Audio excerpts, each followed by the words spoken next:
એકવાર એક શહેરમાં એક ખૂબ જ શ્રીમંત શેઠ રહેતા હતા. તેમની પાસે બધું જે હતું, પૈસા, ગાડી, બંગલો, પણ તેમને સંતોષ ન હતો. તે હંમેશા ચિંતામાં રહેતા કે હજી વધારે પૈસા ક્યાંથી આવે. એક દિવસ તેમને ખબર પડી કે બાજુના ગામમાં એક સંત આવ્યા છે જે બધાને ખુશ રહેવાની છબી આપે છે. મહારાજ, મારી પાસે બધું છે પણ મને શાંતિ નથી. મને ખુશ રહેવાનો કોઈ રસ્તો બતાવો. બહુ સરળ છે. કાલે સવારે તમારે ગામ પછી સૌથી ગરીબ ઘરોમાં જવું અને એમને 5 કિલો મીઠાઈ આપી આવવી. પણ એક શર્ત, તમારે એમને જોઈને એમની ખુશી અનુભવવાની છે.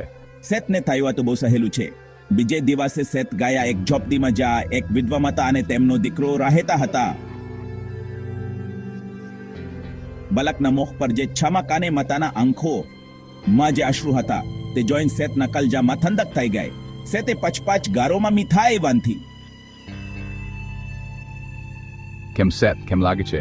મહારાજ, આજે મને સમજાયું કે ખુશી મેળામાં નથી પણ બીજાના ચહેરા પર સ્મિત લાવવામાં છે.